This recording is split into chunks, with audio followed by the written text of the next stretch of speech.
पूजा के बाद सभी कथा सुनते हैं। पंडित जी द्वारा कथा स्टार्ट है। जैने वह शांपन ऋषि से पूछा कि दुरात्मा दुर्योधन द्वारा कपट रूप जुआ से परास्त पांडव लोग वनवास के लिए भेजे गए, तो जंगल में जाकर के उन्होंने क्या किया? वह शांपन जी बोलते हैं, हे जन्मेजय सुनो, वह पांडु के पुत्र पांडव लोग अत्यंत सागर में डूबे हुए वनवास के लिए घोर जंगल में जाकर दुख और चिंता से चिंतित होकर के वन में रहने लगे। वन के फल फूल खा करके पृथ्वी पर शयन करते थे। भोज पत्र का वस्त्र पहन करके बहुत ही दुख से दिन कटते थे। राजकन्या सूत को भोगने वाली पतिव्रता धर्म को पालती हुई द्रौपदी भी पतियों के साथ वन को गई थी। जिस स्थान में द्रौपदी सहित पांडव लोग निवास करते थे, वहां पर तपोरूप 88,000 मुनि लोग जा पहुंचे। ऋषियों को आए हुए जानकर युधिष्ठिर अत्यंत चिंता से घबरा उठा। इन ऋषियों के लिए भोजन का क्या प्रबंध किया जाए? तब युधिष्ठिर को यह चिंता हुई कि भोजन का उद्योग करे, तो मुख की चेष्टा मलिन किए। युधिष्ठिर को देख करके द्रौपदी अत्यंत व्याकुल हो गई। उसी क्षण द्रौपदी महाराज धौम ऋषि को आसन पर बैठा करके प्रदक्षिणा पूर्वक नमस्कार करके आंखों में आंसू भर करके वह द्रौपदी प्रेम पूर्वक गदगद वचन बोलती है कि हे ऋषि, हे महाभाग, इन दुखित पांडवों को देखिए। हे स्वामी, इनके दुख को देख करके क्या आपका हृदय दुखी नहीं होता? दुख के नाश के लिए कोई व्रत है तो कहिए, जिससे इनका क्लेश शांत हो। थोड़े ही उपाय से प्रत्यक्ष महत्वपूर्ण को देने वाला व्रत को कहिए, जिससे हमारे स्वामी पृथ्वी तल में सुखी रहे, जिससे शत्रु का नाश हो, राजलक्ष्मी वापस मिले। इस समय हमारे यहाँ आए हुए ब्राह्मण को दुग्धपान भोजन मिल जाए। हे महाभाग, ऐसा कोई उपाय है तो हमें बताइए। द्रौपदी के वचन सुनकर के वह शांपन जी जन्मेजय से कहते हैं कि ब्राह्मणों में श्रेष्ठ महाराज धौम जी प्रसन्न होकर के मुहूर्त मात्र ध्यान स्थित होकर के द्रौपदी से कहते हैं कि हे पांचाली, एक उत्तम व्रत को तुम सुनो, जिस व्रत को पूर्व समय में नाग कन्या के उपदेश से सुकन्या ने किया था।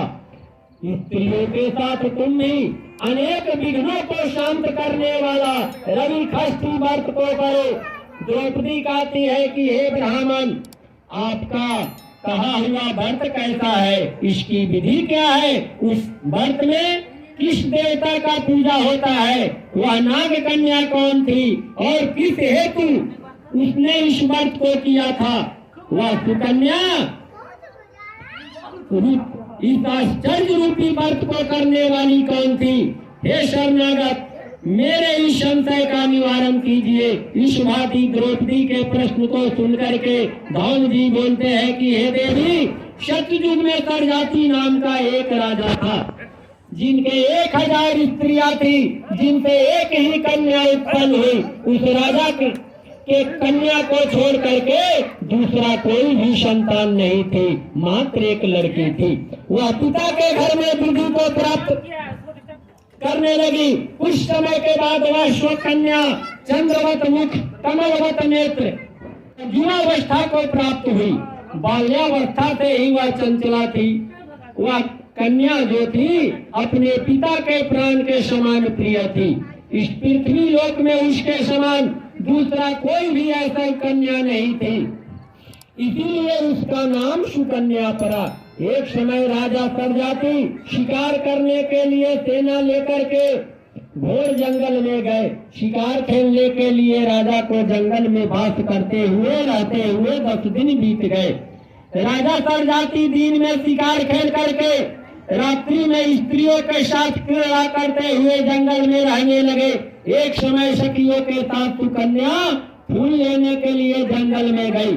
वहां पर चवन मुनि का स्थान था। सुकन्या ने मुनि को दीमक लगी देह को देखा। वह ऋषि के शरीर में दीमक लग गया था। कन्या देखती है कि मिट्टी के मध्य में बीच में नेत्र आंख की भांति जो जुगनू चमक रहे हैं उसने विस्मित होकर के देखा और दोनों आंख को फोड़ दिया। तब तो मुनि के नेत्र से रुधिर खून की धारा बहने लगी और वह सुकन्या फूलों को लेकर के सखियों के साथ अपने घर को चली आई। चवन मुनि की आंखें सुकन्या के द्वारा फोड़ दी गई थी। इससे राजा का सेना और राजा का मल मूत्र बंद हो गया। सभी तरफ हाहाकार करने लगे। जब 3 दिन 3 रात बीत गया तो व्याकुल होकर के उसने अपने पुरोहित महाराज को बुला करके कहता है कि हे मुनि सत्तम, किस हेतु हमारा मल मूत्र बंद हो गया, सो आप दिव्य दृष्टि से देख करके कहिए। पुरोहित महाराज कहते हैं कि हे राजन, भार्गवंशी चरण नामक एक ऋषि जंगल में घोर तपस्या कर रहे हैं, जिनके शरीर में दीमक लग करके उनका सारा शरीर में दीमक लग गया है, मांस टोटल दीमक खा गया है, हड्डी मात्र बचा हुआ है। हे राजन, आपकी कन्या ने अज्ञानवान उन ऋषि की दोनों आंखें फोड़ दी है, जिससे रुधिर की धारा बह रही है। उन्हीं के क्रोध से यह कष्ट उपस्थित हुआ है। हे राजन, आप उनको प्रसन्न करिए और अपनी कन्या उन्हें दान में दे दीजिए। कन्या दान से वह मुनि प्रसन्न हो जाएंगे। पुरोहित के वचन सुन करके राजा सरजाति सुकन्या को साथ लेकर के ऋषि के पास गए और जल छोड़ने पर हड्डी मात्र के दर्शन हुए। वहाँ इस तरह से शरीर बन गया था कि अगर जल रखा जाए तो सारा मिट्टी बह जाएगा, मात्र हड्डी बच जाएगा। नेत्रहीन ऋषि को देख करके राजा बोला, हे प्रभु, मेरी कन्या से अनजान में अपराध हुआ है, जिससे आपकी आंखें फूट गई है। हे मुनि, आपकी सेवा के लिए हम अपनी कन्या आपको दान देते हैं, जिससे आपको कष्ट न हो। राजा के वचन सुन करके ऋषि जी का क्रोध शांत हो गया। राजा सरजाति ने सुकन्या ऋषि के लिए दान कर दिया। राजा से कन्या पाकर के मुनि अत्यंत प्रसन्न हुए और क्रोध शांत हो गया।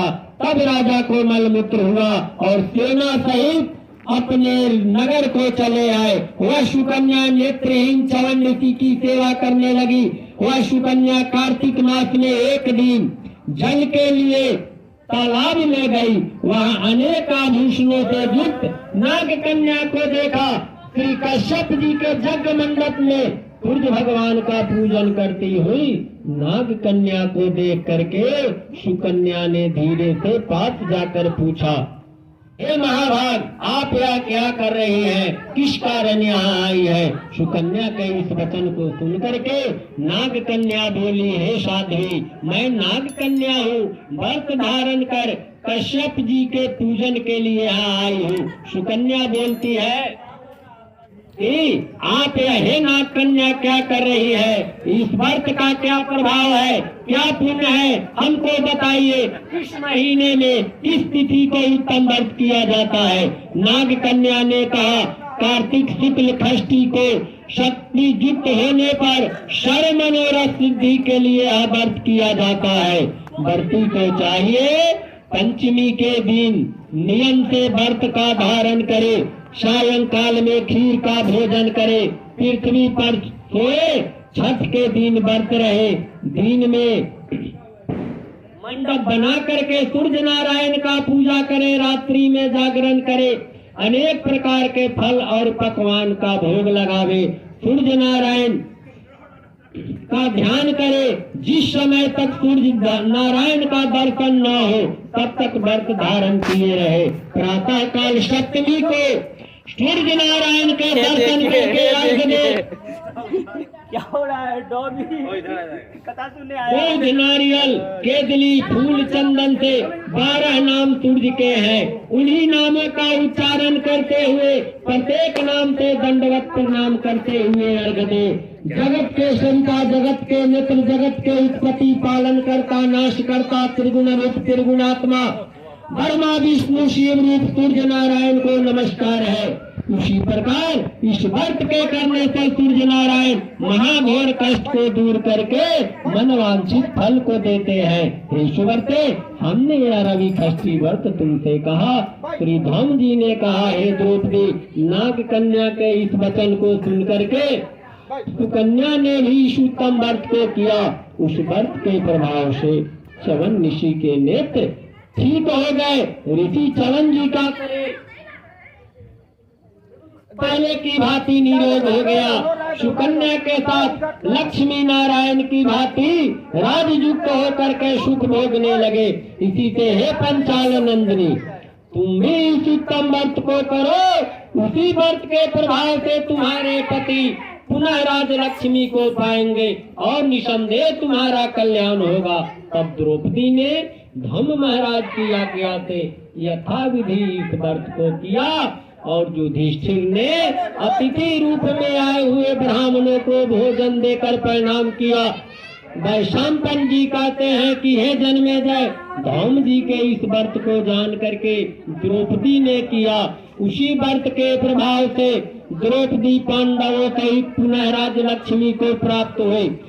जो कोई स्त्री पुरुष इस व्रत को करेगा उसके समस्त पाप नाश हो करके सुकन्या की भांति सुख को भोगने वाला होगा। इस व्रत का विधिवत उद्यापन करना चाहिए। विधि विधान से प्रत्येक वर्ष व्रत करते हुए कथा सुने, ब्राह्मण को दान दे। जो कोई भक्ति युक्त इस कथा को सुनता है, इस व्रत को करता है, कथा को सुनता है, कथा को कहता है, उसके पुत्र पौत्र धन संपत्ति से सुख भोग करके जब वह मरता है तो अक्षय सुख मिलता है, उसको कष्ट नहीं होता है, उसे वैकुंठ धाम में निवास होता है। इस भांति कथा को सुन करके सूर्य नारायण को नमस्कार करते हुए तब श्रोता अपने घर को जाए।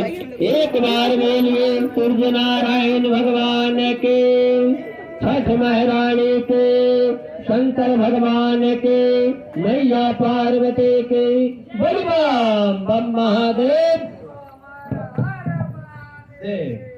बहुत बढ़िया। समाप्त हो चुकी है। अब सब अपने अपने घर जाए, प्रसाद ले और इसका मजा ले।